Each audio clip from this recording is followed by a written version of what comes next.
Thank you everybody for coming. I really, really appreciate it. Looks like we about counted just about right tonight, and I really do appreciate everybody coming out, you know, this close to the holidays, and you know, it's a little tough doing something so soon after the holidays. And Ron, I want to thank you for coming and appreciate that. But we'll get started here real quick, but Dave Sadler is going to give the opening prayer. So Dave, if you could come and do that, please.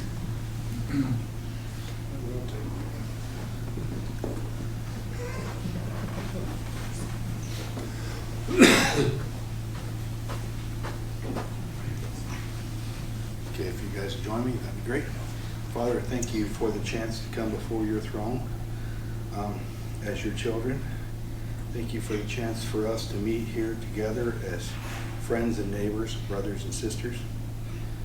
We thank you for there's so few that are willing to stand up and go the extra mile to stand for our liberties, and they bless us with their service, Lord. And I pray that you'll keep them safe, give them the wisdom that they need in this dark time in our country. And we also want to thank you to bless this food and the people who use their skill and talent to prepare it for us. I pray that you'll bless them. We ask that your Spirit will guide the proceedings here today, and that we will be able to stay focused on the things that matter and the things that we can influence, and let the other things just fade off, Lord. We know that all the kingdoms of this world are going to melt with fervent heat, but you commanded us to occupy until you return, and we look forward to that return, Lord. But in the meantime, while we're here, our strength is small. But we ask that you will go before us, because the battle belongs to the Lord. And we know that you are the Alpha, the Omega, the beginning, the end, and our kinsman Redeemer. And we pray that your will be done here on earth as it is in heaven, for it's yours and yours alone is the kingdom and the glory and the power forever and ever. Amen. Amen. Thank you, Dave. Thank you very much. And everybody please stand for the Pledge of Allegiance.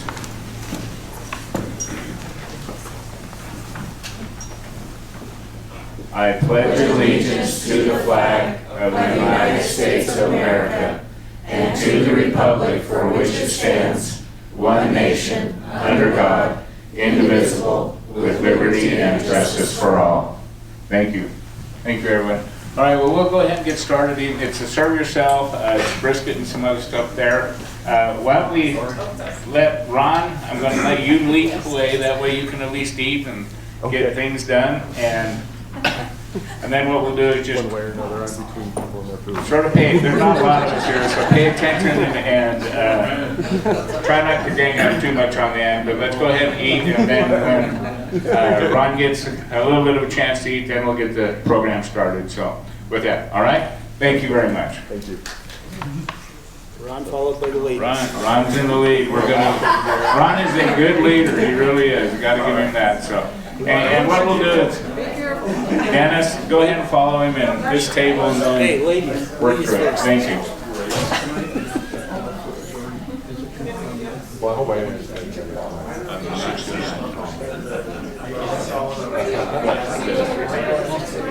The Liberty thing?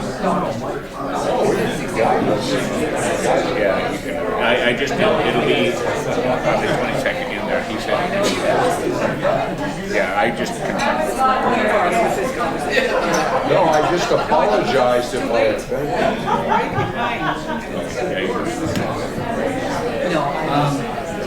I'd like to make just a brief announcement. January 22nd, which is a Saturday, it's 2 weeks from this Saturday, I guess, the 22nd at 10 a.m., I'm going to be teaching another lecture on the Idaho Constitution in particular here at the Shiloh, if anybody here is interested. It's 10 a.m. on the 22nd. Thank you. There's no cost. There will. In fact, I'm in the process of printing some pocket-sized Idaho Constitutions right now. Art Macumber, who brought them down here, ran out of them. So anyway, I'm getting some printed here locally, and I'm going to have them available here for those that are interested. Thanks. Thank you, Dennis. And we just barely confirmed the date and all that and the time and the room. It's actually, this place is going to be busy that day, so it'll be around in the conference rooms that are actually around on the other side of the hotel. But the short notice and whatnot, we wanted to give Dennis a chance to let everybody know if you're interested. If you saw his last one that he had a few weeks ago, it was very informative. So, and with that, thank you very much. Go ahead and get some dinner. Thank you.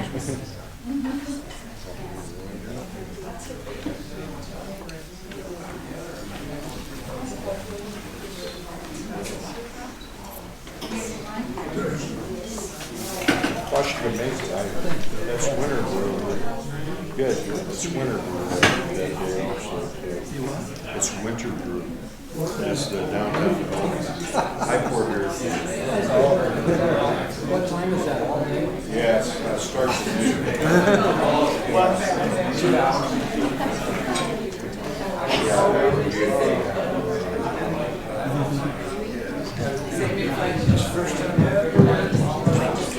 Don't be shy. I was just seeing that if it's table by 10. I'm trying to age before beauty. Gotcha. You and me are the last ones. Gotcha. I'm gonna grab a coffee right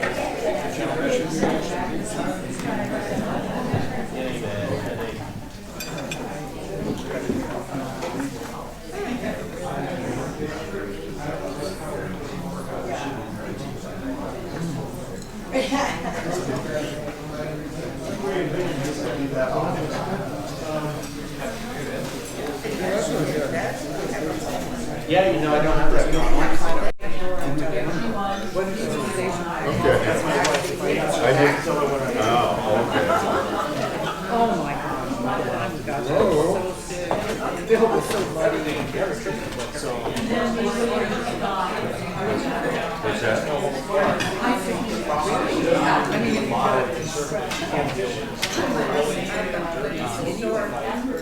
Looking at where you've been, but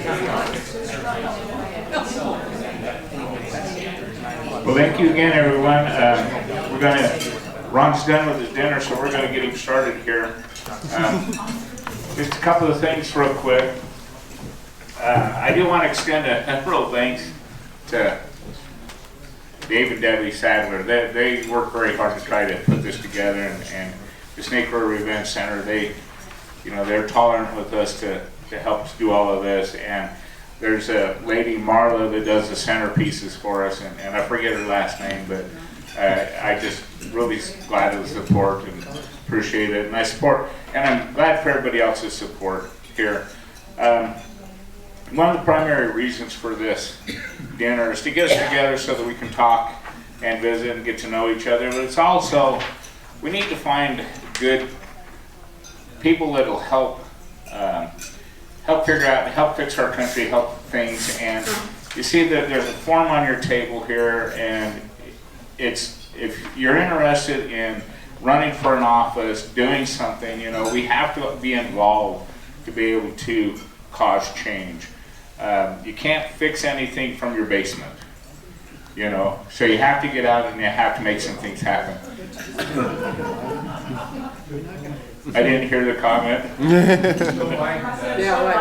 Well, okay, well. He breaks things anyway, in the basement. We're not him, thank goodness. So, anyway, if you'd be interested in trying to do something, fill out this form. We have several of them and whatnot if you don't have enough on your table or whatnot. And let's see what we can do, because we really have to take back our country. We are at war. I'm not going to be shy about saying that. And our country's in a lot of turmoil right now, and we have to step up and do things. And with that, I'm sure we all know what today is. It's January 6th. What happened a year ago? Okay, way less than they're telling us. That's exactly right. The sad thing is, and I was just talking to a lady a second ago, and the media is not our friends by any means. And pulled up an article that was in East Idaho News today, and it's from the Idaho Statesman. And it's called 6 Idahoans Were Charged in the January 6th Capitol Riot. Here's where their cases stand. And I'm not going to read the whole thing, but you know, they're calling it an insurrection and a lot of things that have occurred, and they say, you know, thousands of Donald Trump supporters broke through police lines, and these things are highlighted in the article. Broke through police lines and rushed the Capitol. Rioters broke windows, smashed furniture, plundered the offices of members of Congress, smeared feces on a wall, and forced a panicked evacuation of the country's top political leaders.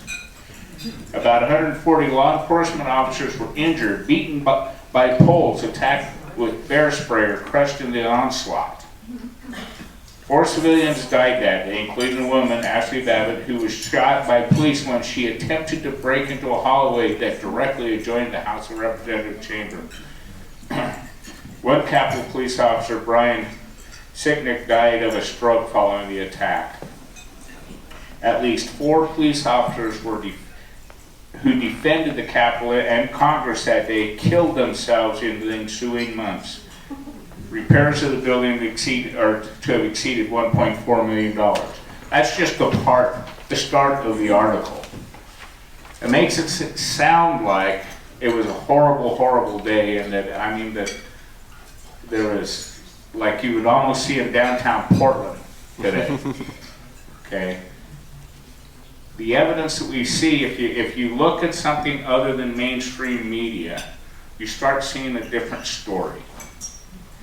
And that's what I encourage us all to do is, you know, step back and look at all of this information that is out there.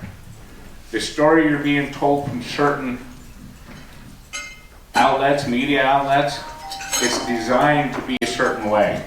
It's designed to make you think a certain way. And you can't,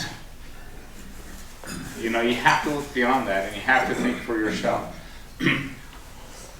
How many of you are on Facebook here?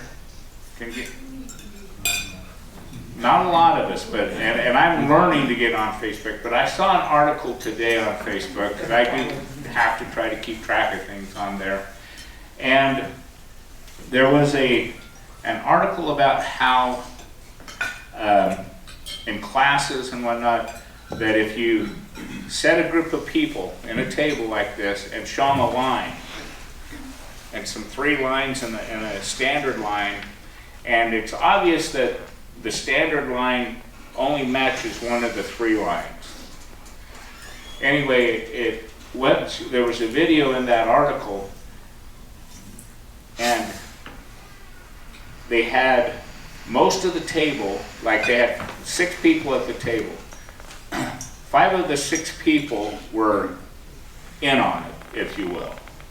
Okay, and the 6th person was just a person there that trying to do what he's, you know, was supposed to do. They asked him this. They showed him the lines. Which ones match? And at first everybody agreed. Okay, but then what happened is the plants on the table would say a different line. And it was obviously an incorrect answer. But you know what happened? The person, that 6th person, under peer pressure, outwardly said the wrong answer.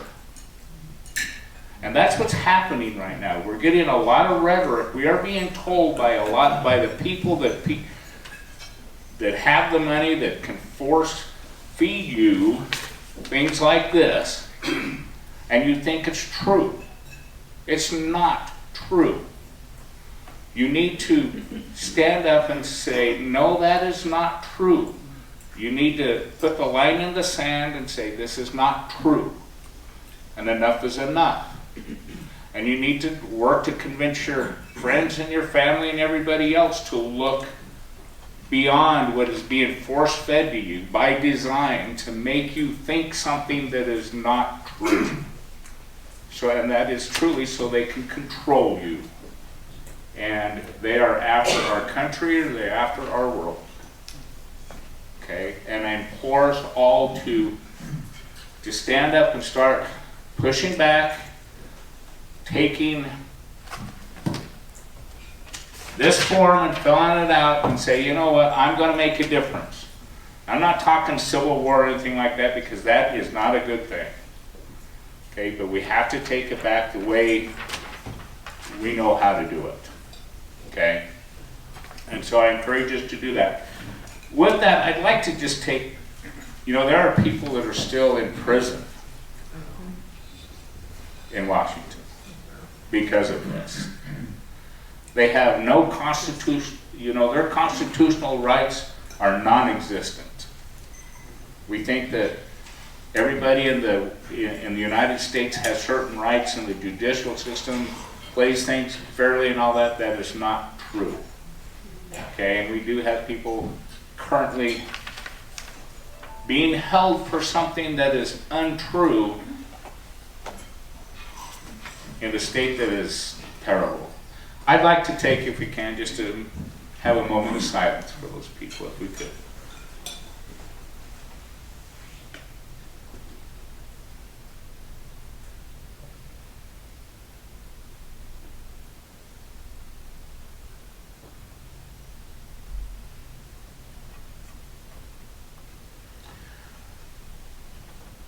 Thank you. I appreciate that. And, we need to pray for them. They sacrificed a lot of, they've sacrificed more than they even bargained on. And, we're just coming out of the holiday season, and I hope everybody had a good holiday, a good Christmas and all that. But, the time is now, it's time to get to work. We have to get to work now. This year, and I firmly believe this year, this election in the state of Idaho, this election for our congressionals that we send there, our representatives that we send to Boise, it's important. Our country and our state is in trouble, and our future is in trouble if we don't do something about it. And again, I encourage you all to try to do something, and I thank you so much for coming to all these things. And with that, I'm going to turn it over to Ron Nate. Ron is one of those individuals that has stood up and is standing up in our legislature, and I really appreciate it. And Ron, if you'd come up and tell us all about what's going on. Everybody give Ron a big hand.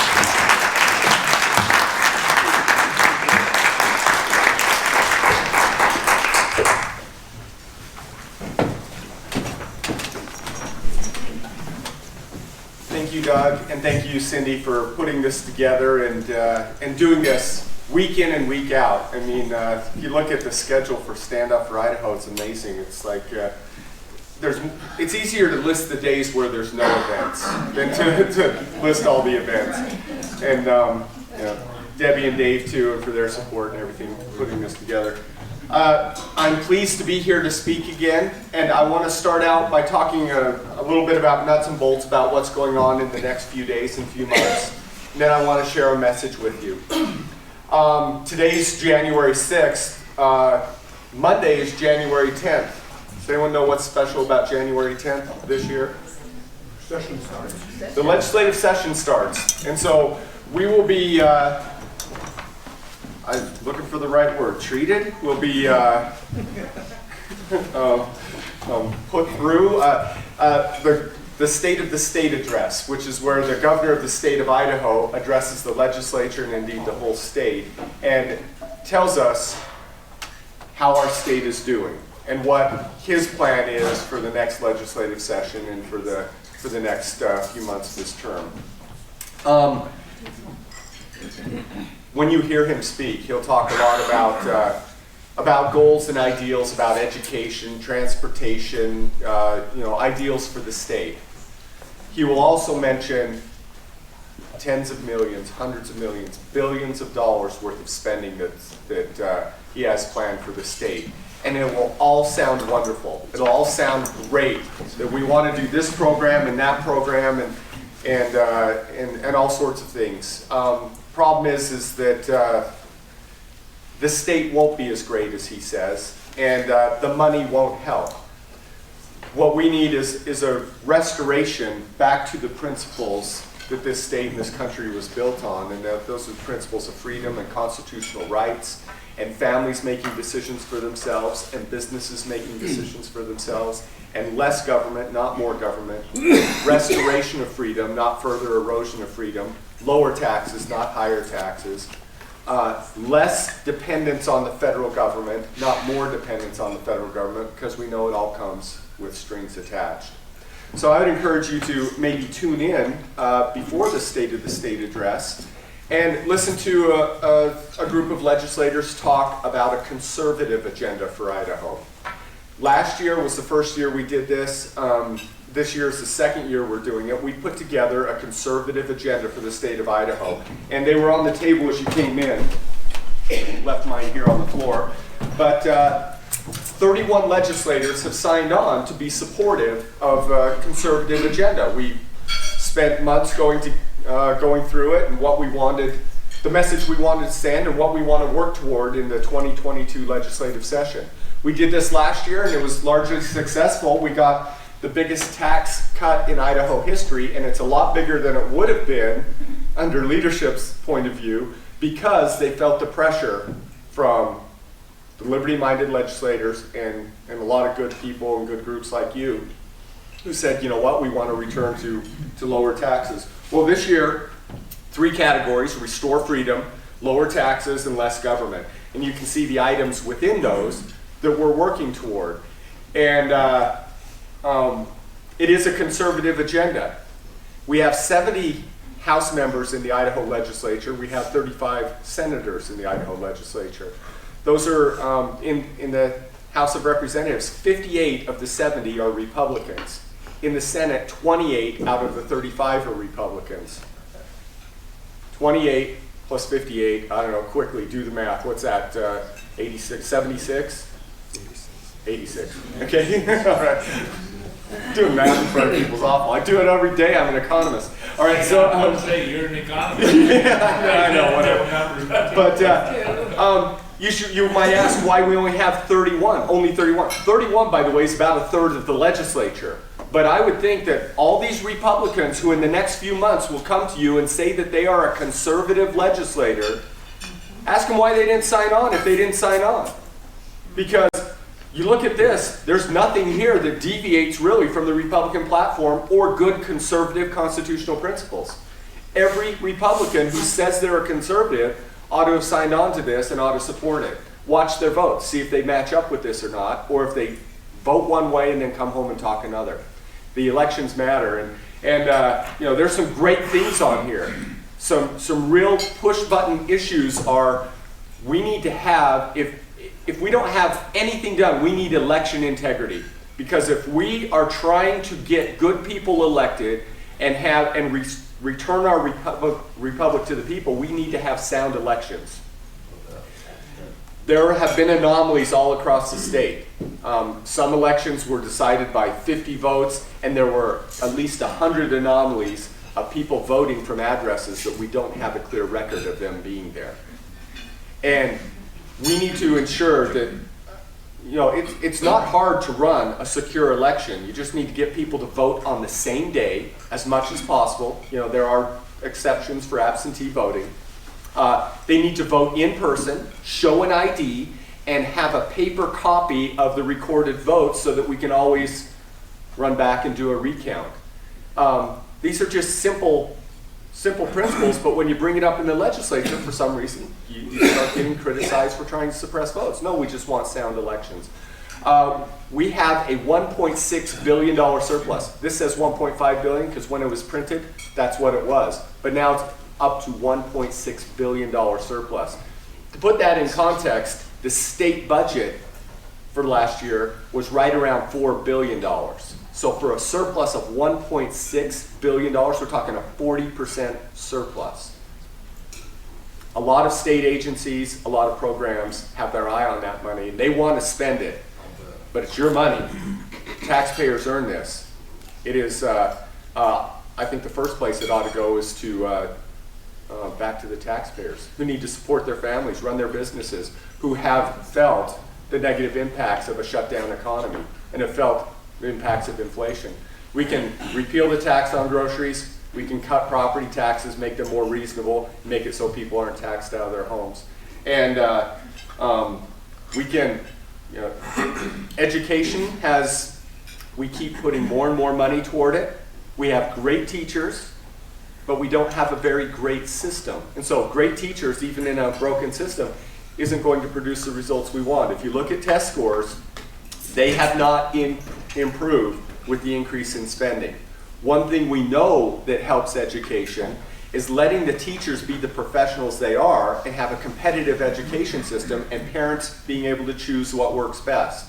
I know a lot of parents were frustrated that they saw their kids being taught remotely for much of the pandemic, or being forced to wear masks, or whatever else regulations or rules were put on them. And simply having the choice to send the dollars that they work hard for, to send their students, let the dollars follow the students to the best education opportunities would be great. The evidence is clear. It does not hurt public schools. In fact, public schools actually do better under a choice system, and maybe it's because of the competition. Teachers do better salary-wise. They have more options. They have schools competing for them too. Students do better. It's a win-win. We just need to overcome all the special interests who put up all these boogeymen against it. And I appreciate Carolyn and Tom Harris, who are working hard for Idaho parents for education choice in Idaho. They're actually organizing a bus trip to Boise in a few weeks. And if you're not on that bus list, it's filling up soon. Get on the bus and get over to Boise, and you can go and let your voice be heard at the Idaho Capitol. It's a one-day trip, there and back, but you'll have a great time. Great time on the bus, I'm sure, too. Right? And so those are some things going on and some things to watch for in the legislature. But I want to share a more broad message today. By the way, before I go on, keep your eye on your legislators. Watch how they vote. Show up to the town halls. Ask them questions. Hold them accountable. Don't let them say they're conservative when you know otherwise. Let them have it. Tell your friends and neighbors what kind of representatives and senators you have, because elections matter. I've seen the elections have swung more toward the liberty end in Idaho in the last, just in the last election cycle. Idaho used to be number 2 in terms of being the most conservative state. 2 years ago, it had dropped down to 17th. And then the 2020 elections came about, and we swung about 5 or 6 House seats over to conservative legislators, and we're back up to number 7. But Idaho should be number 1, because, and it's not just about being better than other states, it's that Idaho values conservative constitutional principles. We ought to be a leader in that too. Every state ought to be tied for number 1.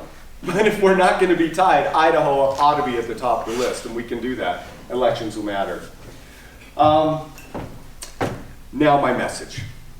When I was 12 years old, I was on a Little League football team. I was one of the bigger kids on the team, and so I got to play center and nose guard. And but the players around me were much better than me, and we were fortunate enough to win our Little League championship. And our parents got this idea that, hey, we have league champions here.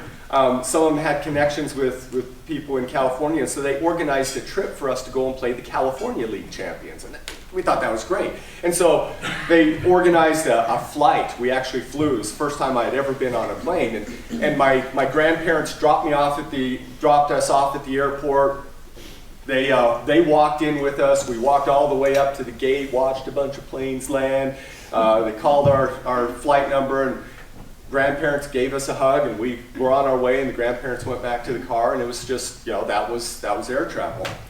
Well, over the holiday break, my family took a little short trip to California. We went to Disneyland for a couple of days, and the airport experience is a lot different. Right, first of all, they have barriers in front of the doors at the airport. You have to walk around and be informed about 50 times about wearing masks. You have to go through security where they x-ray your belongings. You have to take liquids out, your computer out. You have to take your shoes off, your belt off, everything out of your pockets. And then you go stand in a machine where they take a picture of your naked body through your clothes that somebody somewhere is looking at to determine whether or not you have nail clippers in your pocket. And then you get all your stuff back and you're forced to redress in public and get your belt and shoes back on and then put your mask back on, and then you have to endure the mask police on the plane the whole time you're there. It's just an entirely different process. And I just sat there in the waiting area shaking my head going, what has happened to America? Well, how did we get here so quickly? From when I was in Little League to where I am now, it's not even the same experience. I think we're in desperate times, and I think we're in scary times, because we see a lot of things happening like that, but much more rapidly. I don't fear the virus. In fact, I've had it. I don't fear the virus. But I fear my government. I fear what government's doing. And I fear my fellow citizens who are letting it happen, and in fact, asking for it to happen in a lot of instances. Some of them really want these controls. I fear for the future of our republic. Let's flash back even before the 1970s. Whoops, I just revealed my age. All right, let's flash back even before that. Let's go back to the 1770s, shall we? British Parliament passed a series of acts on the American colonists. Now, the American colonists were British, right? So British colonists in America. And in the 1770s, they passed a bunch of acts: a Stamp Act, a Sugar Act, a Tax Act, and all of these things were adding taxes to the colonists. The colonists were upset by all these acts, and in fact, push finally came to shove, and they got really upset about it. Edmund Burke, who was in Parliament, wasn't even here. He was over in England in the Parliament. He noticed what was going on, and he was kind of prophetic. He said that. He said this to Parliament. He said, "Be content to bind America with the laws of trade. It's okay to restrict their trade, but do not burden them with taxes. They will cast your sovereignty in your face, and no body of men will ever be argued into slavery." He saw what British Parliament was doing to the colonists, and he saw the colonists getting upset. Finally, it reached a breaking point. The Boston Tea Party, you've all heard about it. Probably taught various versions of it in school, depending on when you went to school, right? But the colonists were finally upset that they were going to tax the tea, and they were doing it in a way so that the colonists had to buy the British royalties' preferred tea from the East India Tea Company. That's what they were being forced into. So they're like, we're not going to buy your stinking tea. Even though they may like that tea, they're not going to be forced into it. So they dumped it in the harbor, right? Well, that really upset Parliament. Parliament wasn't going to take that line down, so they passed what they called the Coercive Acts. You heard of the Coercive Acts? Remember from school? Well, the Coercive Acts, the colonists called them the Intolerable Acts. I don't know if either name is better than the other, but intolerable says we are not going to tolerate this. The Boston Port Act said that until the colonists paid back for the lost tea, they were not going to be allowed to trade through the Boston port, except for a few necessities. Isn't that interesting?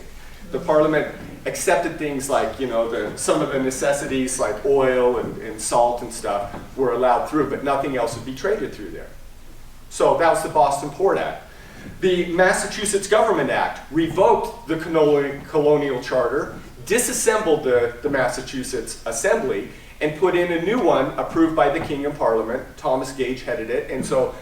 But what's interesting is the Massachusetts Assembly, even though they were disassembled, they didn't stop assembling. They still met on their own. They still kept operating in their own minds the way they ought to be operating.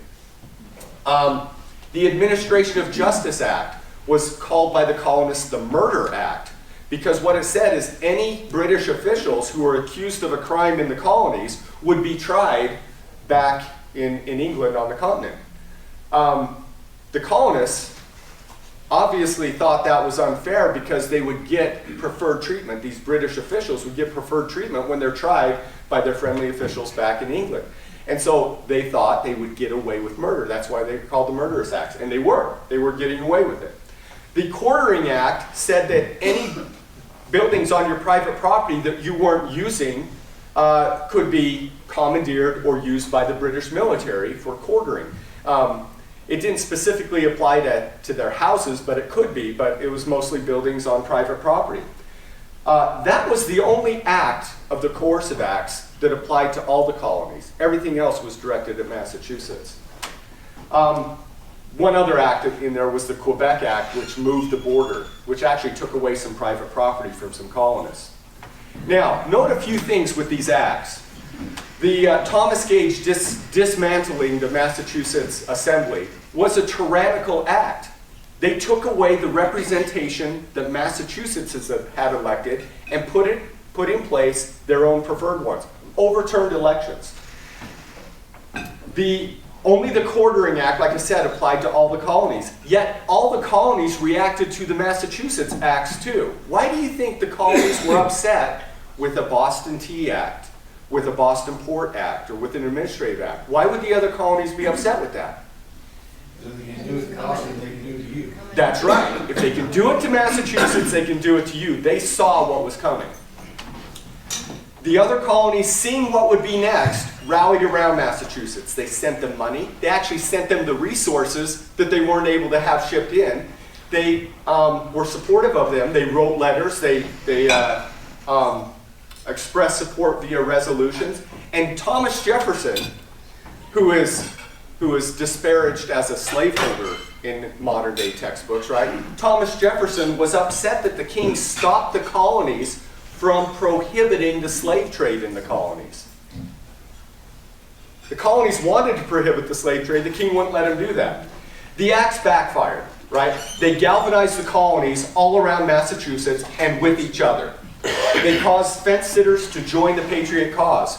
When the first talks about saying, hey, you know what, we should be independent, when those first started, there wasn't a majority of support. It was less than a third of colonists thought that was even close to being a good idea.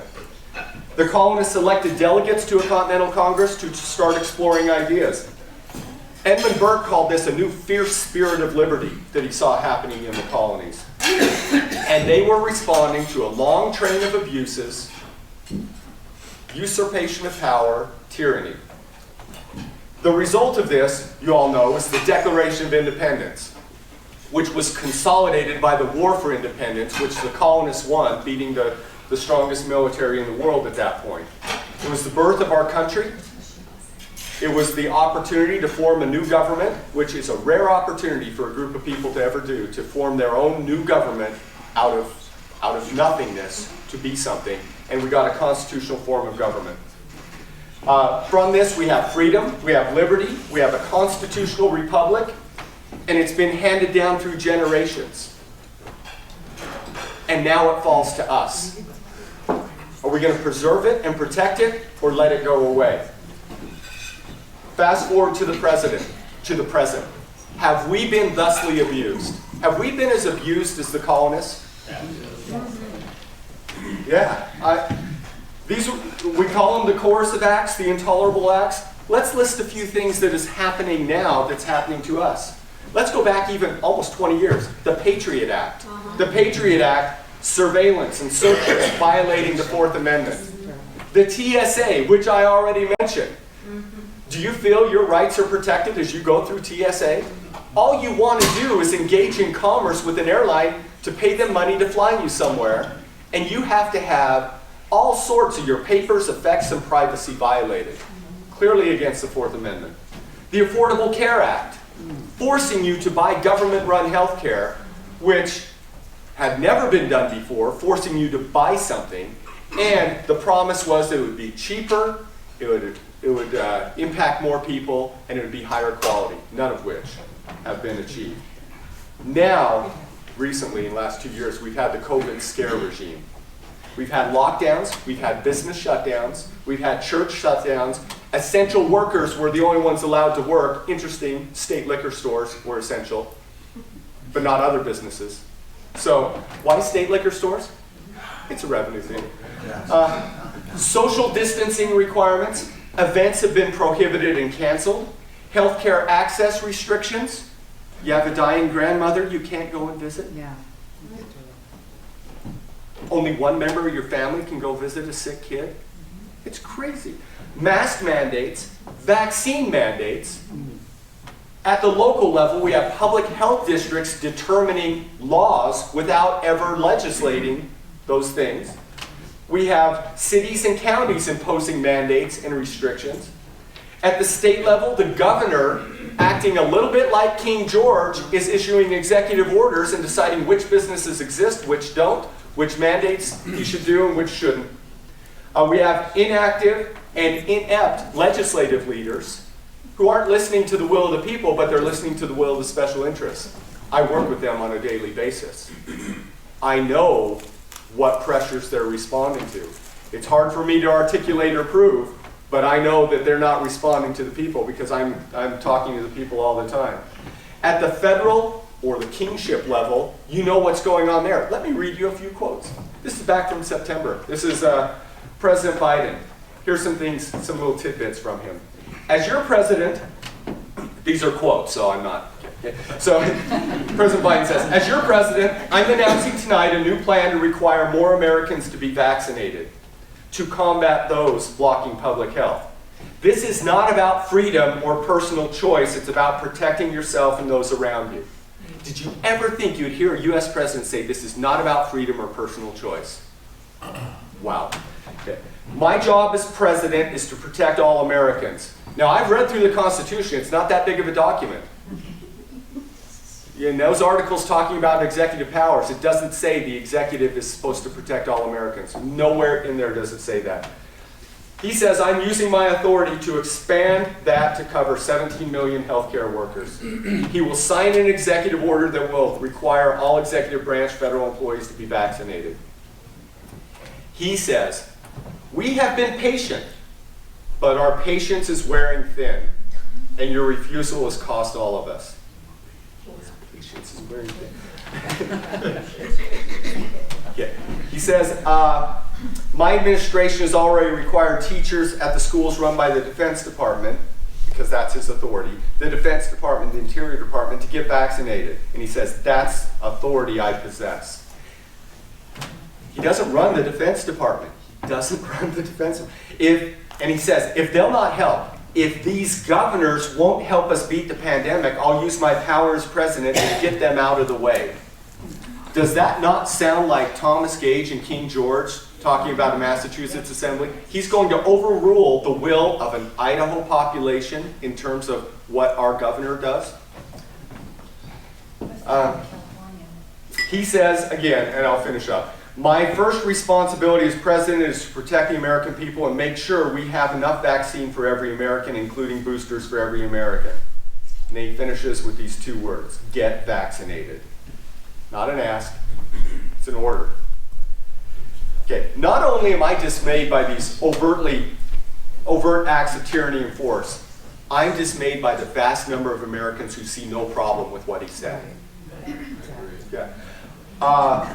They think these acts are okay, they're justified, they're needed. These are the chains of control. These are the noose of tyranny that is being proposed. Because while it sounds like public safety now, the next step doesn't even have to be close to public safety. If we've already okayed a president doing these kind of things, or a Congress, or a state governor, or a state legislator doing these kind of things, these chains will not be loosened. They will be tightened measures upon measures until the moment we realize they're too tight. And then it's impossible to breathe or do anything about it. We will be slaves of the state by that point. We need to act now. Voltaire said, it is difficult to free fools from the chains they revere. Johann Goethe said, none are more hopelessly enslaved than those who falsely believe they are free.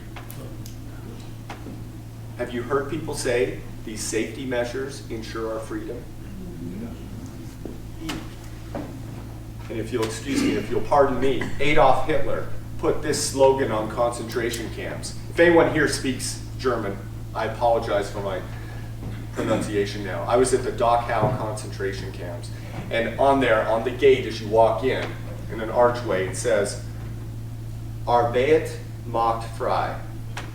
Does anyone know what that means? Work sets you free. Yeah, work makes you free. Now, do you think that the Jews being ushered in through those gates, seeing that slogan that says work makes you free, do you think they believe that? I don't think they believe that for a minute. It's a nice thing to say. Oh, you're going to go in this concert. Work will set you free. Just work, you'll be free. Today we are told comply so that you can do A, B, or C.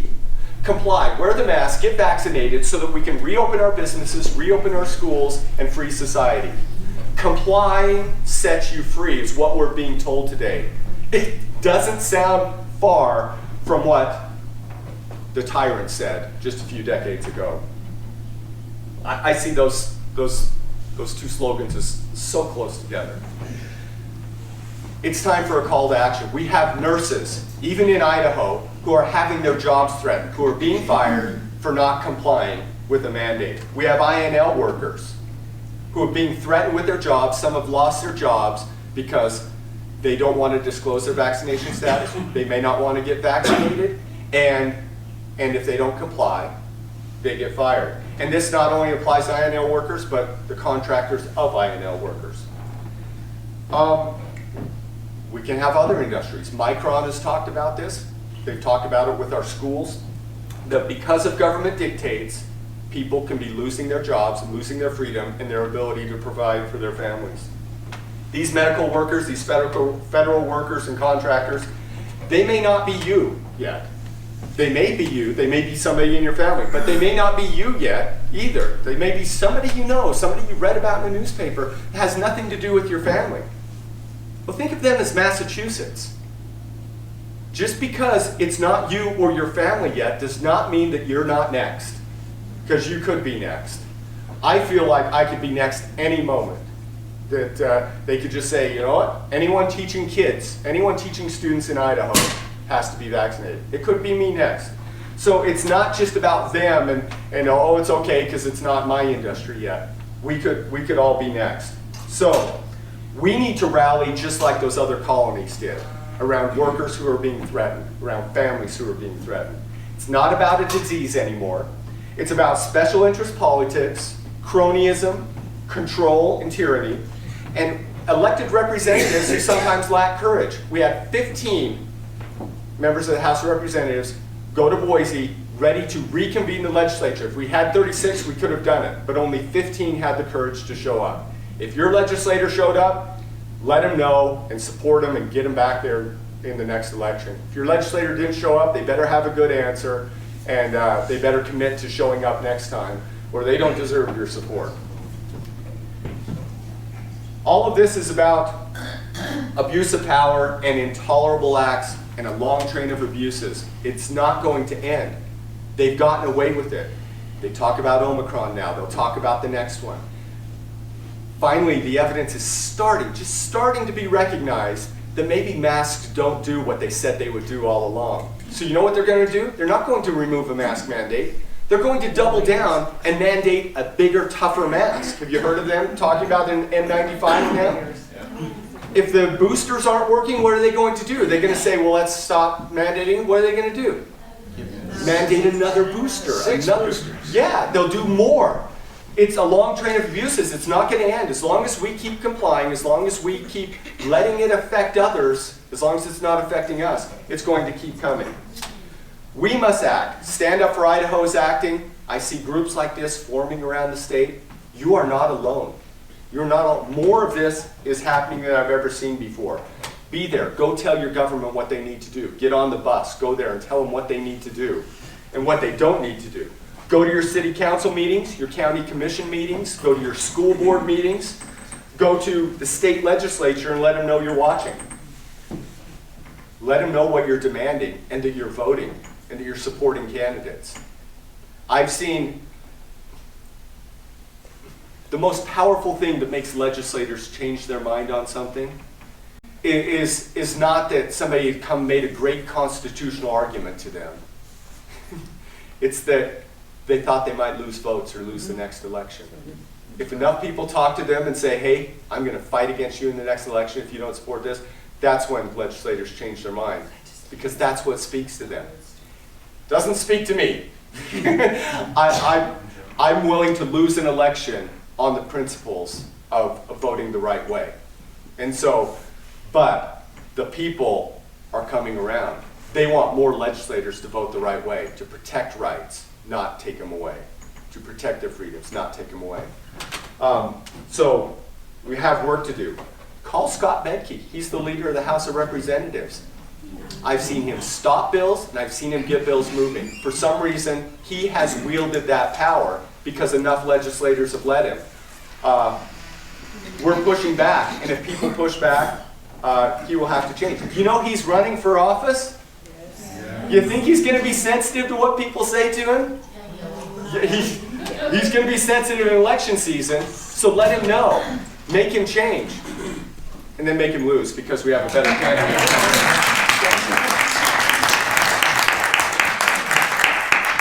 Support candidates who know their responsibilities. We got great candidates running. Janice McGeehan running for governor. She should win that race. She'll be an excellent governor.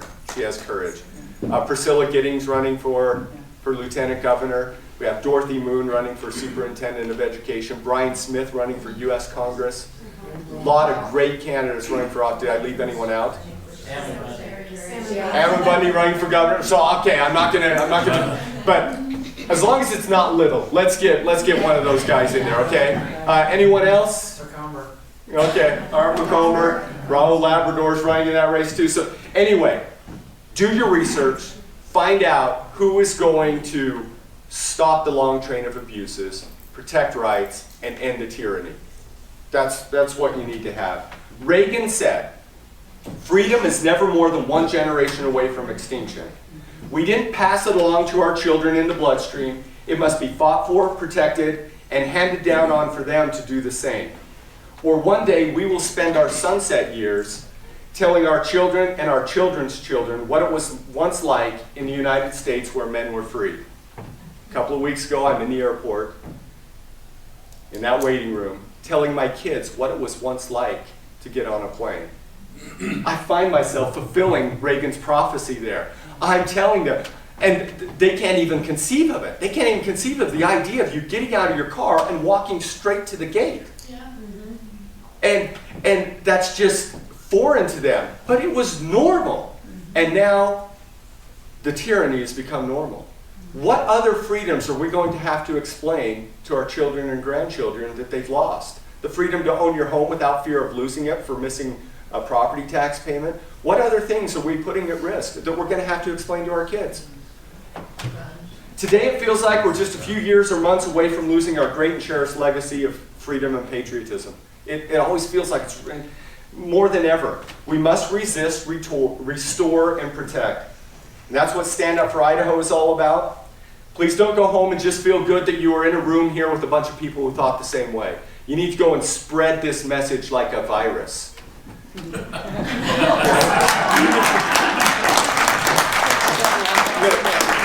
I think a lot of people feel the same way. They don't know what to do. Stand Up for Idaho is a way to help them figure out what to do. That little paper that was on the table showed a lot of things you can do. Just us won't save our freedom and Constitution. We need to get others involved. We must act, we must rally. It does not take, this is Samuel Adams, it does not take a majority to prevail, but rather an irate, tireless minority keen on setting brush fires of freedom in the minds of men. I want you to be irate, be tireless. Go out there and spread the message. But also, I would say this, be happy in the work. I'm a happy warrior. It's frustrating as heck to be in Boise. It's so frustrating, but I feel like I'm doing what I'm supposed to be doing. The cause is just. God is on our side. We should be happy in the work. We're the good guys. We need to have the confidence that protecting rights is more important than protecting special interests. We should be happy in the work of saying, you know what, we're going to protect more rights. I know maybe not everyone in the room shares my religion, but I'm going to cite a scripture from my religion. It's from the Book of Mormon, just so you know. In Mosiah 2:41 is one of my favorite verses in Scripture. It says, "Consider on the blessed and happy state of those that keep the commandments of God. And if they hold out faithful to the end, they are received into heaven, that thereby they may dwell with God in a state of never-ending happiness."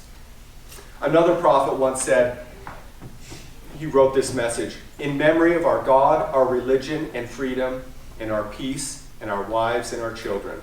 And he prayed mightily unto God for the blessings of liberty to rest upon his brethren, so long as there should be a band of Christians remain. I do believe this is God's work, and I do believe that we were sent here and endowed with certain rights and liberty, and that the United States of America was that unique opportunity to have a constitutional republic by the hands of men who were prepared by God to create a constitutional republic for us. It is now up to us to defend it. And so I'll finish by this saying, be irate, be tireless, but be happy and be joyous in the work. We are doing God's work to restore and protect the rights he endowed to all of us and to our children. And may God bless us in our efforts, and may our God-given rights endure. Thank you.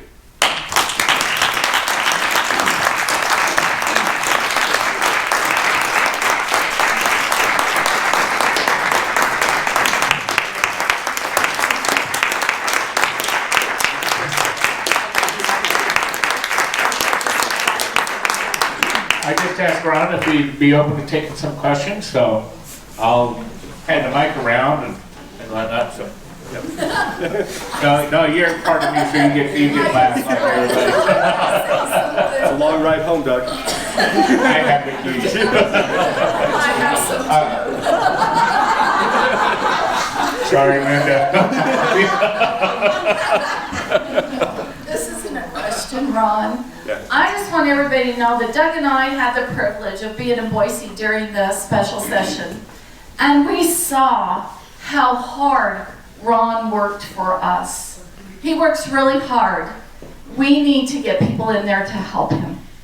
So, with that being said, let's get him in there. Okay, that was a few. I have three quick questions. One is, who signed the agenda? Where's the list of the people that signed this agenda? So we need to know who didn't. And where did you get that? Excellent. You probably want to record it, huh?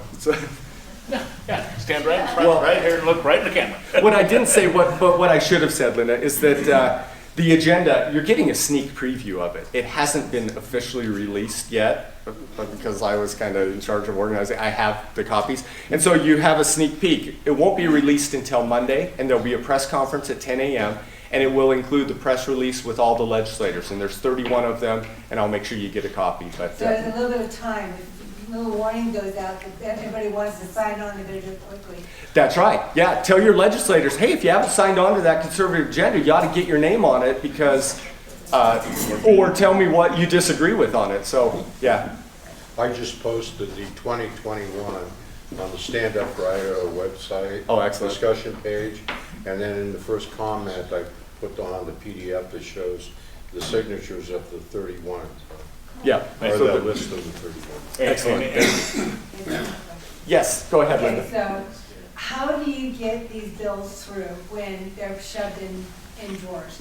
I asked that last night, I guess, and I'm not really clear how they can continue to get away with getting really good bills and throwing them in drawers and not dealing with them. Yeah, when I got to Boise, I was shocked that, I had this naive view. Her question is, I should say this for the recording. The question is, how do we get bills through when the tradition in the Idaho legislature is for committee chairmen to stuff them into drawers and not allow them to get heard? Well, when I got there, I was surprised. I thought, I had this view that I would just go there and I would get to hear the bills and vote my conscience based on the principles I ran on, and then wherever the votes were is where the bills ended up.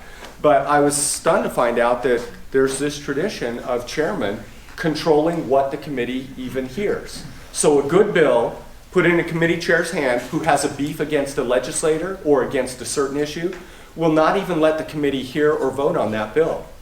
And I went through Mason's rules. I went through the rules of the House, and nowhere in there does it say that the chairman has that power. But tradition has held that they do. And even though I point this out, that there's nowhere in the rules giving them that power, they still insist on doing it. The committee does have the ability to vote against the chairman's will on something like that. But what do you think happens when a committee votes against the chairman? What's going to happen to the next set of bills that come in? The chairman's going to be even more vindictive. And so that is not a realistic check on a committee chairman. But what I have seen that works is not the legislators, but it is the people. And so when a committee chairman is getting thousands of emails from his district of people saying, why are you sitting on that bill? That's when bills start moving. It is really a legislature of the people, not of legislators. It's when the chairmen start feeling the pressure from the ground up and not from other legislators, that's when things start happening. Too often, they are only hearing the voice of the teachers union or of the big business that donated thousands of dollars to their campaign. That's what they've been listening to. But when it's thousands of voters, I think they'll change. And my hope on that is with the grocery tax repeal, that there's this groundswell of support. I felt it everywhere. If enough of them contact legislators, it doesn't matter what leadership wants, it can happen. Yeah, great question. Yeah. There's some dessert, by the way, and you can go grab some dessert while you're having an opportunity. Anybody else have a question? I had one more. I have another one? Okay. Excellent. So I can speak loudly. So why are our legislators allowing the executive or pollywonks to regulate? You're the ones that are supposed to be empowered to represent us, and they're doing all of the regulating and all of the power pushing. It's because the power of the executive, the power of the governor, and the leadership of the bodies, it's kind of like an iron triangle. They support and protect each other. And so leadership of the House, if they don't want something to pass, they don't have to take responsibility. They'll just say, we're not even going to consider that because I know the Senate's not going to hear it. Well, isn't that a great way to shift responsibility? And then the Senate says, well, we know the governor wasn't going to pass it. And the governor's like, well, I don't think House or Senate was really excited about it. So they just pass off the responsibility. And so that is hard to fight against because they're always shifting responsibility. In fact, it was maybe much easier for the colonists who could pin it all on King George. King George is doing this too. And that got people fired up. And I think Idahoans need to get just as fired up. And it's, you can blame the legislature in general, but you need to hold those accountable who are making those decisions. The leadership of the House and Senate have not been listening to the people. And too many House and Senate members, and I think this is what your question's touching on too, have let it happen because they are more interested in their committee chairmanship than they are about what their constituents want. And so the constituents need to speak up and say, I don't care whether you're a chair of a committee or not. What I want is I don't want to have this burdensome property tax anymore. And I've heard in election season people say, well, we need to keep him there because now he's a committee chair and he has power. Not when that power is being abused. Not when that power comes at the price of the autonomy of the legislator. Yeah. Thank you. Well, you said about the committee chairman and the committees and so on. Is that not also true about the legislature in general with the speaker? Yeah, the speaker acts like a super committee chairman, if you will. And so the speaker can hold bills and the speaker can move bills. But he will always put it off on saying, oh, that committee didn't want to hear it or that chairman didn't want to hear it. But the power's the same. If a speaker wants a bill to move, it'll move. If the speaker wants a bill sat on, it'll get sat on. And you just need to hold both the speaker and the committees accountable for that. Is there any procedure to get around that? Yes, there is one procedure. It's usually a long shot, and it's frowned upon in the House. But when we have more and more Liberty folks like myself, there's more and more opportunities to do it. It's called Rule 17, and what it is there's a bill held in committee. you can motion to bring it to the floor of the House for a vote. Leadership, and we'll do this, I promise we'll do this session, and you'll watch what leadership does immediately. Within seconds, the chairman of that committee will stand up and make a motion to keep it in committee. Without giving a reason, there'll be a debate on that motion, but without giving a reason, and then all those who support leadership instead of the people will vote to keep it in committee. That will be a telling moment for all of us in who to vote for and who not to vote for. Those that want to vote to keep a tax cut in committee because leadership wants it held in committee, they deserve to be ousted. Absolutely. Are those lists posted anywhere? Yes, and you know what? I will alert Doug and I'll alert all of you when that happens. Because it's going to happen. We're going to force it. So that's a campaign promise. Yes. You were mentioning a lot in the federal with Biden and his mandates. Little did the same thing on a smaller scale, but the legislature did not challenge him within the first 90 days or 120 days and say, this is unconstitutional, this is unconstitutional. So he felt a little bit more and more to do that. Now, we here in this group have control, let's say, of our district where we live. We have no control over Ada County and Boise. Correct. So you've got Betke and you've got the Senate. They're coming out from those college university groups. There's nothing we can do about it. That's those people there, just like people who vote for AOC in Queens and Bronx, New York. That's right. I think they're morons, but she's pandering to the people who live in her district. And she knows that if she delivers the handouts, they will vote for her no matter how bad she is. That's right. So I see the same thing with Betke and everybody else who's obviously electing the same leadership in the state of Idaho, and they keep voting with the special interest, not with the people.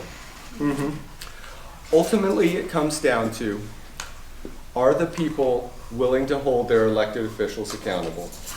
And I like to think that there's more people in Idaho that want the power in the people than in the leadership. However, are they going to act? And so it really comes down to, are the people, are we willing to protect our rights instead of the next government paycheck? Because that's how you're bought. When I voted against the ARPA money, the Rescue Plan Act of Biden, I was immediately criticized by fellow legislators and by some in my own community who said, well, we should take that money because we're going to be paying for it. And I said, well, it comes with a lot of rules. It's not money you paid for. It's borrowed, it's printed, it's made up money. And they said, well, if we don't take it, some other state will. Well, do you see the problem with that thinking? If every state thinks that way, then this will never end. And by the way, I've never seen Idaho get a check coming to us from money rejected by another state. It doesn't happen. It doesn't go to another state. It's up to us to say, you know what, we're done with selling our sovereignty for the shillings coming from government. But you have to have enough people to do that, to recognize that, you know what, we're not going to be bought anymore, and we're going to, we'll forego the money. And by the way, I and my colleagues were right on this. What did the federal government do? They said, hey, you know what, if your county or city accepted this ARPA money, you now have to accept our mandates or return the money after they'd spent it. They were now on the hook because of the money. Their freedom had been bought. As a local government, their freedom had been bought. And we need to resist that at the individual level, the local government level, and the state level. And there's more and more of us willing to do that, but elections matter, and letting your legislators know matter. We need more and more groups like this, bigger and bigger spread. It's not just going to just be a few calling their legislator, because some legislators are weak. Yeah.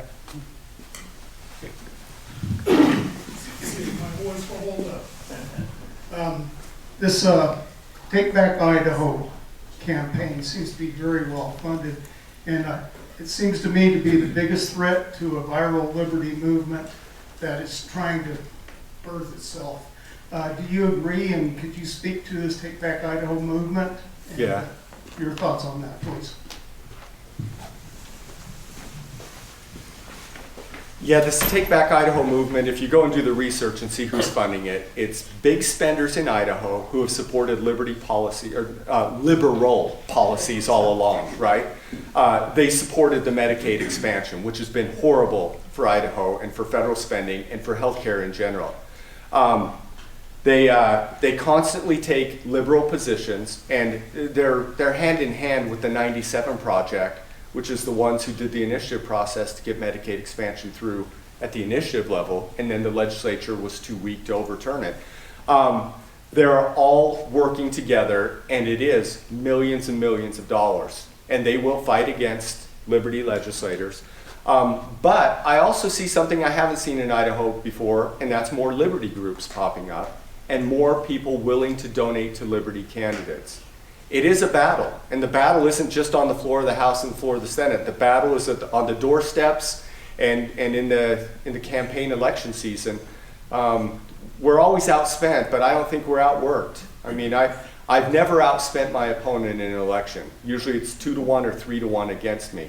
But because we go out and do the work, and because we're sharing a message that resonates with the majority of the community, we do better. They have to spend a lot of money to sell their tyranny to people, and they are able to pull the wool over a lot of people's eyes on saying that that's a bad guy running for office, or that he wants to shut down your schools, or tell the lies about them. But we have work to do, and you have work to do, and the 97 Project and what was the other one? Take Back Idaho. Okay. That's a call to action for us. We shouldn't be scared of it. We should put on the armor and come running, with our weapons. I'd just like to make a comment on that. And what he said is, there's a lot of money being spent, and they are well funded, well organized. The conservatives are a lot more tolerant and let get along, just take it easy. We're not going to force our will on people. Well, that's being held against us. And Ron's right, we spend less, but we talk a lot, and we try to influence each other and work with each other. The key is we've got to do that a lot more and a lot harder now, because they are absolutely outspending, and they're very well organized. It's like the paper that I just read. All of your media that you see right now is well funded, and the whole intent is to give people opinions that the way we think, if you will, is the wrong way. Oh, that did not happen like that. Okay, so we really do have to get the word out, get people involved, and make things happen. And that's important for us to be able to try to do, and actually raise the money to be able to help, because it costs a lot of money. I don't know what the statistics are, but I'll bet for every dollar that we spend on doing something, they're spending $100 easy. And that's just because that's how well organized and how orchestrated they are. And people go where the money goes. And so that's a fight that we have. So with that, again, we just need to continue working and building this whole thing up. Question? Well, you just basically covered almost all of my points. That's the kind of thing is I think conservatives are fighting with one arm tied behind their back, because with the left, it's a no-hold. They understand it's a war. They fight a no-holds-barred battle. They're violent. All these riots were violence, intimidation. They use ostracization, which is a really good tactic of theirs, where if you go against what they say, you don't have a spot in their society anymore. You're kicked out. You're excommunicated. Even people's own family, their daughters and sons, they won't speak with their parents anymore if they have the wrong opinions. That doesn't really happen as much in conservative societies. Also, the other thing I was going to say is a lot of, I don't think it's a secret that Idaho is full of hardworking people. And a lot of them, unfortunately, with what's going on in Idaho, prices are skyrocketing, things are getting harder for a lot of people that I know. And, getting to be politically active is kind of a lofty venture for a lot of them. and you try to talk to them, and you're like, hey, you want? I'm like, man, I don't have time to do this. You know, I was wondering, Yeah, you know, if you kind of see that as an issue. I do. Thank you. I'll echo those sentiments, that we are fighting with one arm tied behind our back, but and in other ways too. They have the media on their side. They always have and they are willing to lie and deceive and misrepresent. I've been lied to, misrepresented, I've been lied about. Everything like that has happened, and it's come from the left, and it's come from our establishment Republicans who value their power more than their principles. So all that happens. Now, I don't say all this to say, hey, we're outspent, we're outlied, we're out represented, because we have other things on our side. We have the truth on our side. We have the correct principles on our side. I think we have God on our side as well. And, you know, it's like Captain Roy, it's like, you know, some of the fighters for freedom of old is, they that are with us are greater than are with them. We just don't see all that are with us all the time. Yeah, and I, you know, this isn't just a battle for politics. I think it's a battle for the soul of the nation and for all the principles that we value so much. And so, even though it feels like we're outnumbered, outspent, and out manipulated, we do have great advantages too because of the truth and the good soul of this movement. Thanks. I don't think we're outnumbered. You know, we are not outnumbered. We are silent. We are the silent majority. And it's time to step up, and it's time to become visible. And that's the thing. We are not outnumbered. We're out-talked, we're out-lied, I mean, there's a lot of that we've definitely done. But we are not outnumbered, and we are the majority, and I firmly believe that. So, okay. Thank you.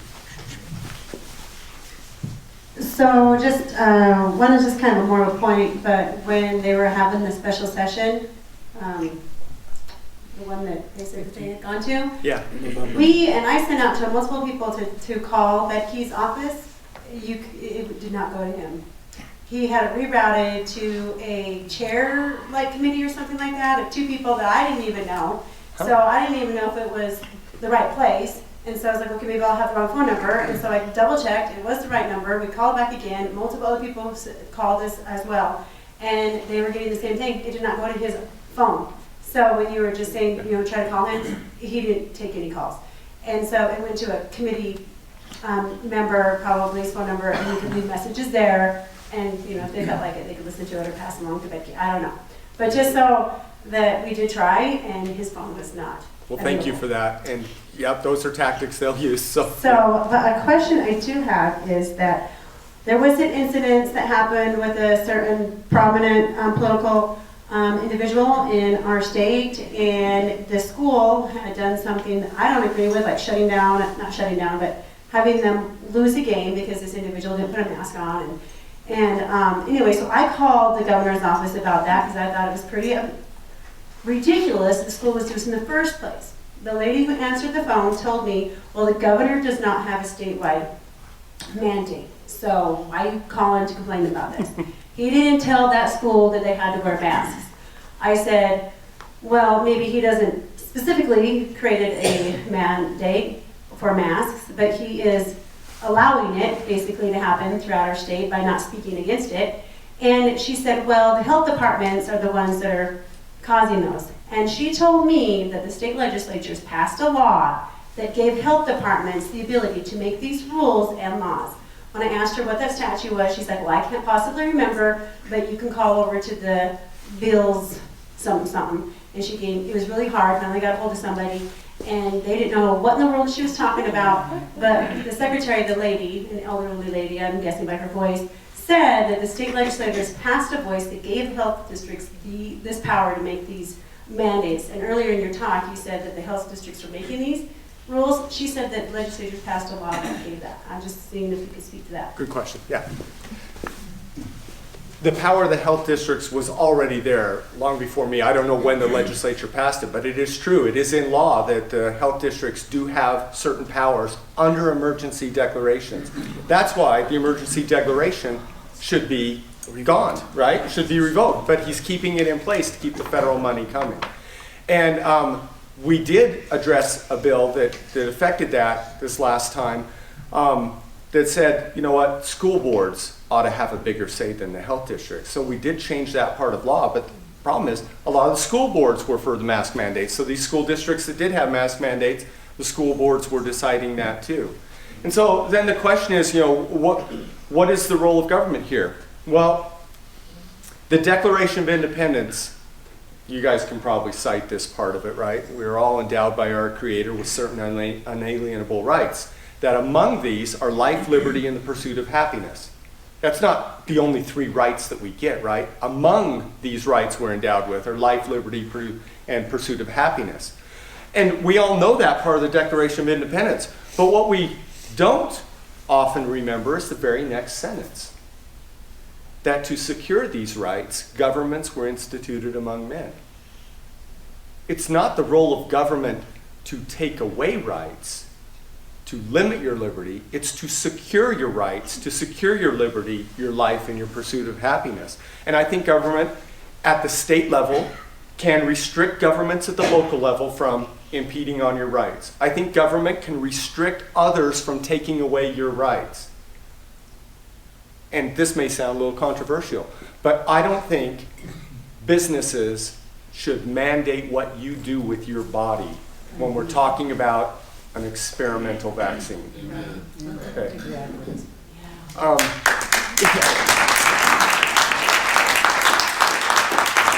And so we talk about people not telling other people what to do all the time. And it's a bit of regressive bargaining for a business to suddenly say, all right, we've had this great business relationship, now we're going to make you change your physical body to continue to work with us. And that's an entirely step too far. So I think government has the role to protect rights and to protect us from school boards who want to take away rights too.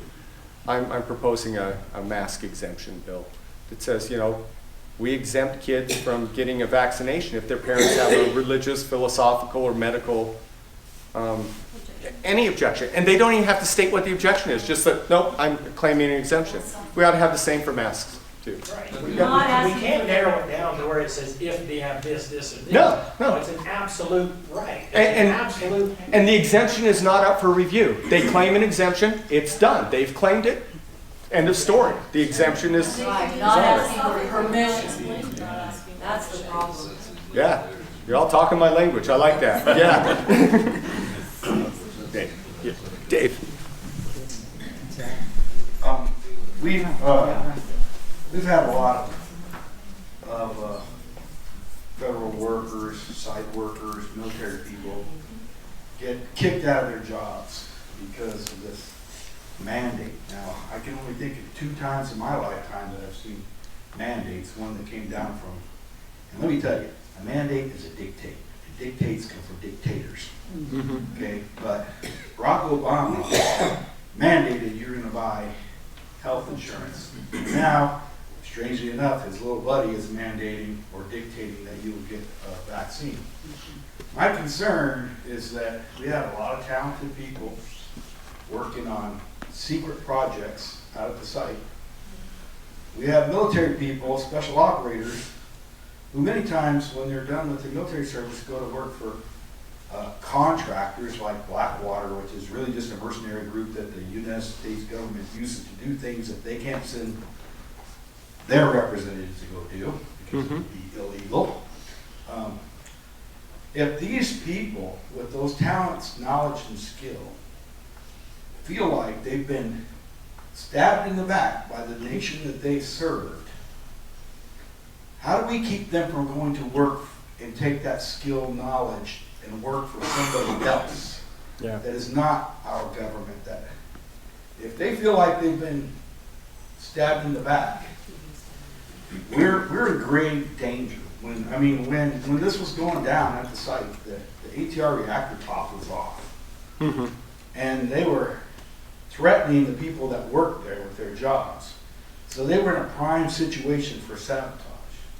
And I'm not saying I hope these people do these things, but we have some people with a lot of knowledge and a lot of ex-military veterans with some really dangerous skills. How do we protect those people so that they're not encouraged to go to work for Iran or Russia or some other country that's not friendly to the United States, for example? That's a great question. I teach economics, and what you're talking about is law of unintended effects.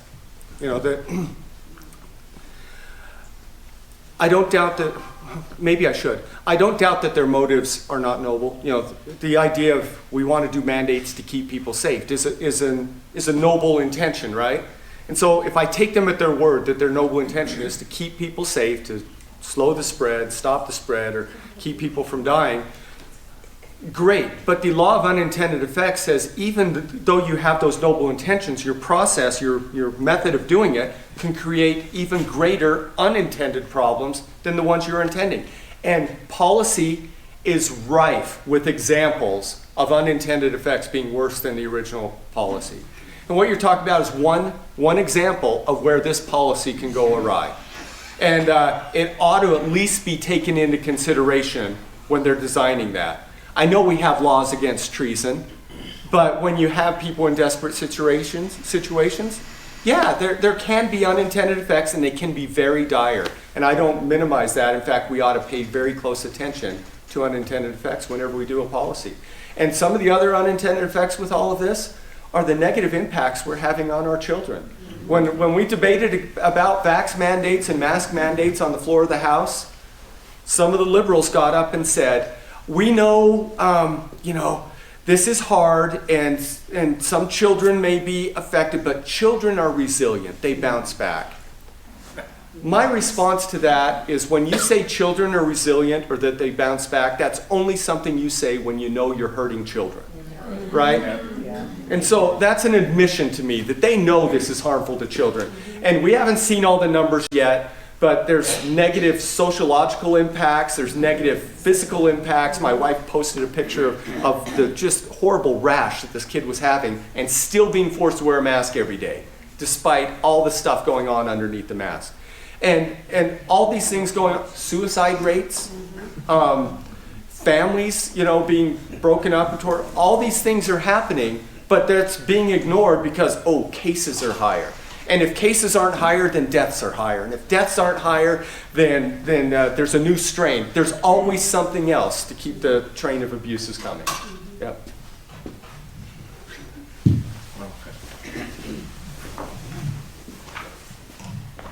So just a question I have with, the form of government we have with a representative government.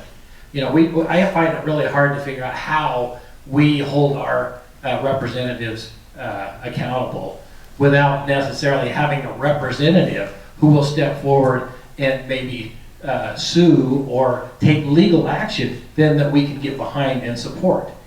But when we get a small group of 30 people trying to hold our politicians accountable, there's just nothing that we can do. But if we can get a politician who has a platform and then that we can support, then we can do that.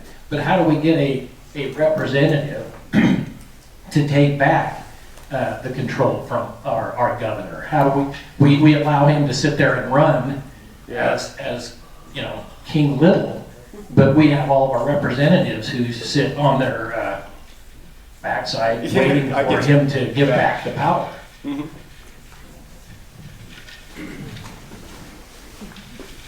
Well, you're right. The check and balance between the legislative and executive branch is there. It's in the Constitution. Legislatively, he doesn't have the power. We tried to pass laws, and we did. We did pass some laws that limited those powers. But the other check and balance is to sue and say he's gone beyond his powers.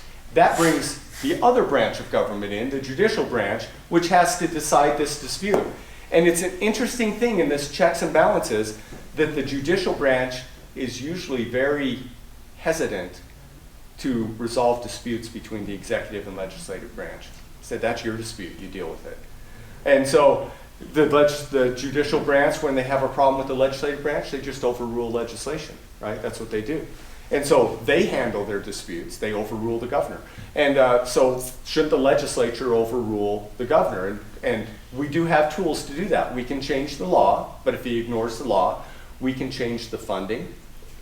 And ultimately, you're right, it is a representation. It is up to the voters. If the voters want to elect tyranny, they can. They can. And there's really nothing a single legislator or even a whole legislative body can do if they've elected a governor who wants to do all of this. And if they've elected a legislature, the majority are willing to sit on their hands.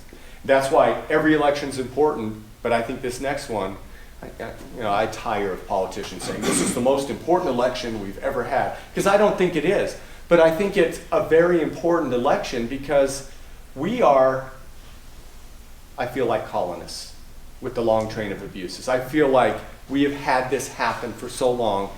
We need to do something to turn this around, or I worry we'll never be able to turn it around. It has to happen through the ballot box. It does. And we need to have good, God-fearing people band together and work in numbers to overcome it. Yeah. I just had a quick question. Just what are your thoughts on, I moved here 2 years ago, and I moved here because I had a feeling that it was a deeply conservative area. Yeah. How did somebody like Jim Francis get elected to the city council here along with all his other liberal friends? Like, how would you make sense of that? Like, Jim Francis is like the most Bernie Sanders archetype I've ever seen in my life. Now you get to get into Idaho politics. The city of Idaho Falls has been lost for Brady's. Yeah, Brady's when the Post Register started it. You guys can 10, probably 15 years ago. speak to your own local politics more than me, but somebody once said all politics is local, and I didn't really fully understand that until I got into office. That there's also another saying that says that no man is a hero in his own home, and that's because in his own home they know all his flaws too. They know everything bad about him. But I personally, I feel more respected for my conservative stances and my liberty stances across the state than I do in my own district sometimes. And it's because there are factions within the local politics. And so when you run for office, somebody else wanted to run, or you're running against somebody else's friend, you're bound to offend someone when you run for office. You're bound to offend someone when you vote on a bill that affected A positively and B negatively. So in your own district, there's your supporters and your detractors. And so what happens on at the local level is entirely different than what's happening at the legislative level, if you will, political level. And so it's really hard, and to get that across, that these local elections, they matter a lot. And if people in my district who are supporters are comfortable and just say, oh, you're great, you're going to win, that's a recipe for defeat, because if they're not working for you, the detractors certainly are. And so if you're worried about a race or a particular legislator or school board member or something in your own district, and you think they're great, you need to work extra hard to keep them, because the detractors, if you think they're great, the detractors think they're horrible. They're the devil. And so, I don't know. But do all that without becoming the monster that you're fighting. Don't get into all the dirty tricks. Do the right and honorable way. One thing, I just make a comment on that, and I learned it because, and I don't live in the city, but because of Stand Up for Idaho, I tried to figure out, what's going on in the city. Hard to find candidates to run, first thing. I mean, there were some of the city council candidates signed up at the last minute. All of them. Right? I mean, well, one I was just thinking of was literally the last minute, within the last couple of hours. All of them, they all went to sign up together. Oh, okay. Well, and there's a lot of great candidates in this room here. I'm looking around. And so we look at it, at something like that, it's hard to build, and that time frame is very small between when they have to sign up by this time, and when the window's off and elections occur. Okay, and so you have to find, you know, the candidates, and they have to step up and they have to do things. Now that doesn't mean if you want to run next year or the next one, start now. Start now. Start now, going out, talking to your friends, your community and all that, and saying, you know what, I don't like this. And the next time around, I'm going to run. And we need to make a change. Start now. And that's the problem that I saw. And I'll use this as an excuse. I don't live in the city, so I wasn't very, you know, even though I am impacted by the city, I wasn't that involved in city politics until I got involved in this. Okay, but that was the key thing. Find out who's up, what do they represent, what have they done.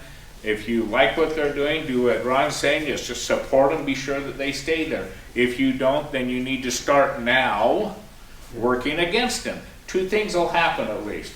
One is you'll get your name known, people will understand you, hey, yeah, it's somebody I can support. The second thing is that individual may say, uh-oh, somebody's out there doing something, maybe I better behave. Okay, and in that process, in that time that they are still in office, you may influence the way that they decide and the way they do things. But they're having pressure from one way or the other. And if, I'll just say it, if the left side is pushing them hard and all, or pulling them this way and all that, and has no resistance from the right, guess where they're going? But if they see somebody over here pulling, then it may change. I was involved in a lot more campaigns before I ever run, and because I wanted to be involved. I wanted to get good people elected, wanted to defend those good ones from getting ousted. And so by working for them and trying to get them elected, I learned a lot about campaigning, so it helped build things. And then at some point, just got frustrated. I remember the phone call with my wife. I was on the road and I was saying, oh, it's just, we worked so hard to get these good people elected only to find out that they're squishes in the end. You know, and they do this, and we work so hard. And she said to me, and I remember she says, well, sometimes you just got to get up there and do it yourself. And so that's when we decided to run. And so get involved in campaigns. Even if you're not ready to run, you'll be building skills that will allow you to hold people accountable and maybe even run yourself at some point. Yeah. Okay. One more question. Oh, the question over here. Okay, last two questions. There we go. Yeah, so maybe I can comment on that. I ran for city council, and I was smeared as a tinfoil hat candidate. So it's a lot of the liberal paper that determines what a lot of people think.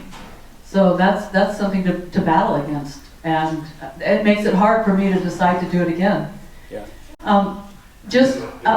On another note, thank you. On another note, I was just going to ask for some education, Ron. Are you up for election in November? In May. May. You do know that you have a primary challenger? Yes. Oh, okay. That's what I wanted to know. It's the same one. Britt Raybould has announced that she's running again. Yeah. As they say, May is when the elections occur. Okay? Right. It's not November, it's May. Okay? So, can I speak to the tinfoil hat thing? When you run for office and you support the principles of the Constitution of freedom and liberty, you're going to get labeled as an extremist, as a right wing. And you know what? I am an extremist. So was John Adams, so was Benjamin Franklin and George Washington. They were all extremists because they wanted to fight for the same freedoms I'm fighting for.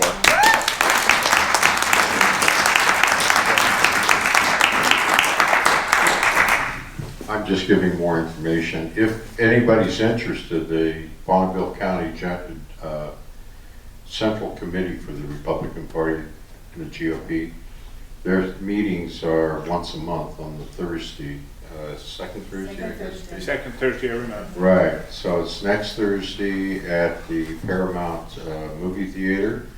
You're welcome to come over and sit in. I've been sitting in for a couple of months and I find it quite interesting. 7 o'clock. 7 o'clock. You sit in for a few months and you end up being a precinct leader. Something like that. The other thing, if you're wondering who's primarying whom, there's on Ballotopedia, There's, if you go look at that for Idaho primary races, it'll list all the different candidates that are running. I think, all right, I'll make an exception, I always do. So one last. Okay. You know, let's see, I think I lost, oh, I was just wondering, could you say, so if you're being primary, what is this woman's statement about why she might do some, I mean, I'm not trying to give advertising for her, but so much as just find out what is she saying she would do better, like what's her argument, basically? Because I mean, you have this great rating. Yeah. I think everyone really likes you, so where is she coming from? Well, thanks. It's nice to know some people like me. So yeah, and I do win a majority of the votes, right? And so that is happening. But there is a clear choice in this race. And she was a legislator before, and her freedom scores were in the D range, bordering on F. Okay, so she's offering a different vision. She's offering a different vision. And really, if she were honest about her race, then she would be running as a Democrat. Because her values align more with the Democrat Party. In fact, some of her biggest friends in the legislature were Democrats. And she's voted with them time and time again. And so there's a clear choice in this race. Are you gonna vote for freedom and liberty and Constitution and conservative principles and the Republican platform? Or are you going to vote for somebody who has a big potato name in the community? It's really what it is. Isn't it the job of the Republican Party then to weed out some of these bad? Yeah, and that's what the Republican primary is about. And that's why the Republican primary ought to be limited to Republicans voting in the primary for their Republican nominees. It's not a playoff system. It's a nomination for your party's candidate. And it's a closed primary. It ought to stay closed. And we ought not let Democrats cross over and lie about their affiliation. It's dishonest for them. And I argue it borders on election fraud to dishonestly sign an affidavit that says you're a member of a party you're not. Exactly. How do you control it though? How do you stop people from doing it? Well, if we can't stop it through the primary election process, which is run by the state in kind of an odd way, we could do it through a party process where we have our own election caucuses where you have to be a Republican to attend. And that might be a different way. It's more expensive and harder to do. What about a year cooling off period? Would that be legal? So meaning you can't change party affiliation from one election to the next? We can change our election rules anytime we want, either legislatively or within the rules of the party. So we can change that. Yeah, you could do it. I'd be for that. Ron, there's a problem, I think, with the party. The party will not endorse, different Republican candidates. They refuse to take a stand, at least in the GOP and Bonneville. Yeah, I think that the county should and can and should be able to endorse candidates if they want to. I mean, that's up to the Central Committee. I think it's in the bylaws. And it gets kind of political because you have some counties that are one way and their candidates are another way, and so there might be some personal differences. But I mean, the Republican Party ought to be choosing the Republican nominees, and the more we can encourage that, the more I'm for it. And I'll just say this, and from a nonpartisan point of view, if you look at a two-party system, yeah, you can talk, Republican Party, Democratic Party, but there are more than one parties. And the thing is you can, if one party isn't doing what you feel that it should be, and is no longer representing your views, you have, in my mind, two choices. You can move to the party that does represent your views more, or you can get involved with that party and try to influence it and heavily influence it and do more than just sit in the seats up there and grumble about it. Okay, and a lot of it really is you got to do more than just grumble about it. You have to get involved. You have to become a precinct officer. You have to do this. You have to get to a point where people pay attention to you. Okay? You can't do it sitting on your dumb. Okay? It's very easy to be a Monday morning quarterback. Okay? But if you want to make a change, if you don't like what's happening, do something about it. Don't just moan and groan, get up and do something about it. And so there are a lot of issues, a lot of questions, and you know, and I'm just playing the nonpartisanship here. There are several options here, but every party really does have their option of deciding who's who. Okay, and that's by design, and that's all that. And so, and if you look throughout history, there have been several parties, okay, that have occurred, and for that very reason. Okay, so the key really here is get out and vote. Get out and be active. Get out and get your neighbors to wake up. Get out and tell your neighbors, don't just watch this media source. Look at this one here. And if they're not saying the same thing, why not?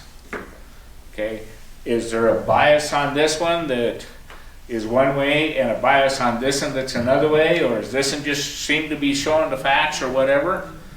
You know, people are smart. They really are. Okay? Give them a chance to say, ask why. That little word, why? Why? Okay? We're inquisitive. How come this is this? It doesn't make sense. Does it make sense? Yes, it does, or no, it doesn't. And we can do that. So, get out, invite people. I'm going to throw a plug in for Stand Up for Idaho. Bring them to our meetings. We're here every Wednesday, right? We all know that, and we're trying to do everything we can. And with that, thank you, Ron, very much. I appreciate it. He made a comment that I'm going to actually put him on the spot here. The session is starting, the legislative session is starting next Monday. Okay? But they get weekends off. Okay, and I guess probably goes through the end of March. He commented that maybe I ought to have somebody come and talk on a Saturday, you know, on their day off to tell us what's going on and how things are actually happening.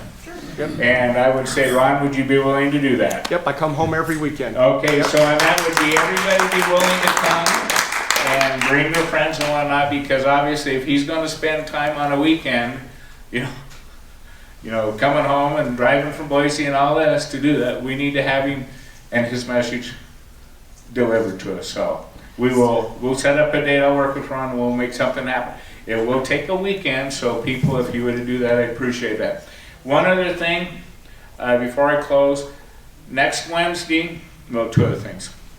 Next Wednesday, it's like I said last night, we need to figure out a way where we can build a community. We are a community here, and continue doing that, and how we can be more self-reliant on ourselves and individually. And Dave and Debbie Sadler are going to help introduce us to some urban homesteading and stuff about how we can sort of take care of ourselves. So I invite everybody to please come to that. And also Saturday, tonight, day after tomorrow, Saturday, Tim Barton of Wall Builders is going to be here, and it's going to be a very good night. Be here at 7 o'clock. It's free. Okay. This building can hold 1,000 people. We want to fill it up. Okay. So please come. We've worked with David of the event center here and all that, and more than willing to be able to handle everybody to fill this place up. It would be very good to show the community and everybody else if we can get people to attend that. So please invite you to come and bring everybody who can. And with that, thank you very much, everybody. Thank you for coming. We'll see you soon and do this again next month. Thank you very much.